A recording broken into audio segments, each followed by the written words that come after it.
NEET के लिए इस क्वेश्चन में आप यहाँ देख पा रहे हैं कि यहाँ पर एक हाइड्रोजन एटम H11 लिया गया है और इस प्रकार इस हाइड्रोजन एटम के न्यूक्लियस में एक प्रोटॉन होगा और फर्स्ट ऑर्बिट में यानी ग्राउंड स्टेट में यहाँ पर इलेक्ट्रॉन को घूमते हुए दिखाया गया है।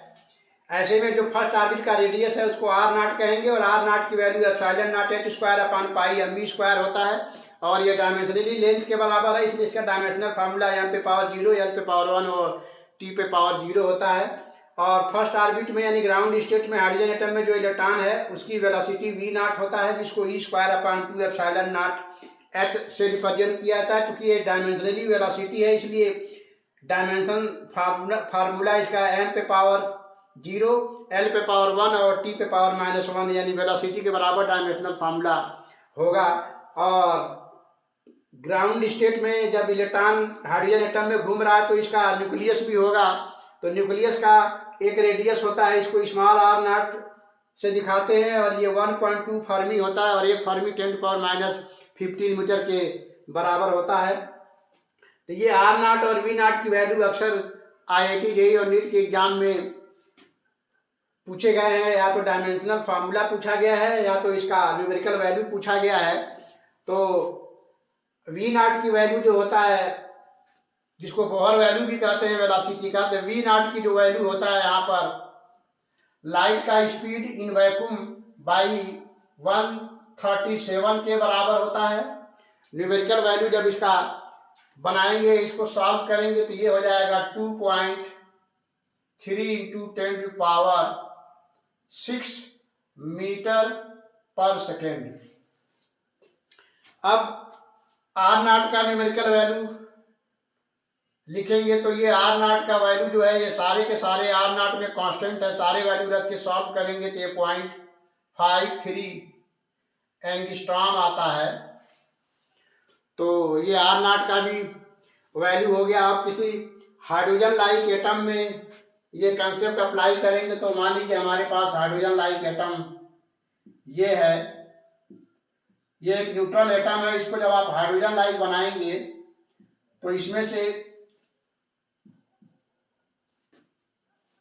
Z-1 इलेक्ट्रॉन निकालने होंगे, तो इसको इस तरह से लिखेंगे और यहाँ पर होगा प्लस Z-1 चार्ज, क्योंकि Z-1 इलेक्ट्रॉन निकाले गए हैं और इसमें केवल एक इलेक्ट्रॉन है। तो अब इस हाइड्रोजन लाइक एटम के लिए बोहर वैल्यू यहाँ पर रिप्रेजेंट करेंगे तो nth ऑर्बिट में जब इलेक्ट्रॉन होगा तो nth ऑर्बिट का जो रेडियस होगा उसको R0 n² से लिखा जाता है। nth ऑर्बिट में जो इलेक्ट्रॉन है उसकी वेलोसिटी V0 Z/n से लिखा जाता है और nth ऑर्बिट में जो इलेक्ट्रॉन है उसकी एनर्जी को टोटल एनर्जी E0 Z² से लिखा जाता है। E0 की वैल्यू -13.6 इलेक्ट्रॉन वोल्ट होता है। nth ऑर्बिट में हाइड्रोजन लाइक एटम के लिए जो इलेक्ट्रॉन घूम रहा है तो एक राउंड लगाने का जो उसका टाइम पीरियड होगा T0 n³ होता है।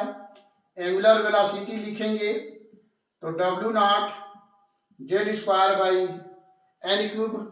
होगा और इस प्रकार फ्रीक्वेंसी लिखेंगे इलेक्ट्रॉन का तो वो हो जाएगा F0 Z²/n³।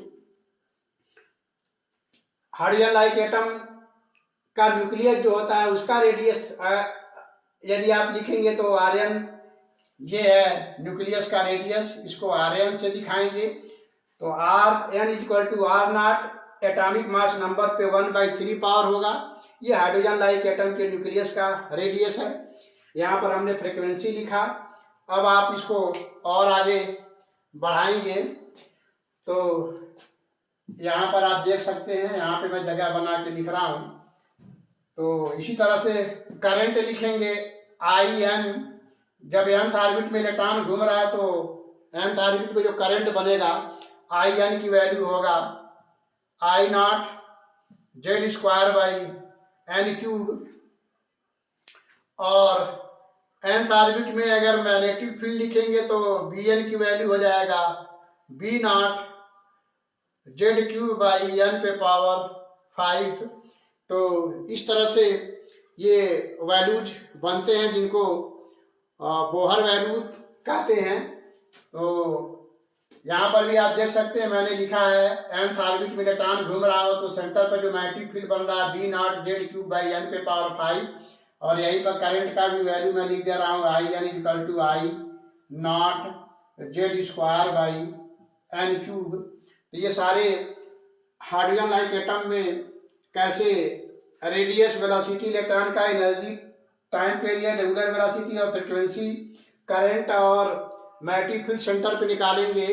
इस तरह के फार्मूले के द्वारा ये सब निकाले जाते हैं और इनमें से कोई न कोई जनरली और नीट के एग्जाम में पूछा जाता है और कई बार पूछा भी गया है, आगे भी पूछे जाने की संभावना है। तो अब देखते हैं, इसमें हम एक एग्जाम्पल लिए हैं। यहाँ पर ये है आपका हीलियम आयन जो कि हाइड्रोजन लाइक एटम है। तो यहाँ पर हीलियम आयन ये लिया गया है। हीलियम आयन में आप देख पा रहे हैं कि एक इलेक्ट्रॉन निकाला गया, केवल एक इलेक्ट्रॉन है। इसके न्यूक्लियस में 2 प्रोटॉन और 2 न्यूट्रॉन है, इसलिए हीलियम आयन में n=2 में इलेक्ट्रॉन है। तो इसका इस इलेक्ट्रॉन का वेलोसिटी निकालेंगे तो V हो जाएगा V0Z/n, n=2 रखेंगे और हीलियम के लिए Z2 होता है तो ये V0 2/2 सॉल्व करेंगे तो V0 के बराबर आ रहा और V0 की वैल्यू वैक्यूम में लाइट का स्पीड बाई 137 या 2.3 × 10⁶ मीटर पर सेकेंड आएगा। किसी और ऑर्बिट में अगर इलेक्ट्रॉन है तो उसका वेलोसिटी निकालेंगे तो इस तरह से सॉल्व करेंगे n और z की वैल्यू रख करके, तो इससे अलग कुछ और आएगा। ठीक है, अब रेडियस हम निकालेंगे सेकंड ऑर्बिट का रेडियस, तो ये हो जाएगा R0n²/z।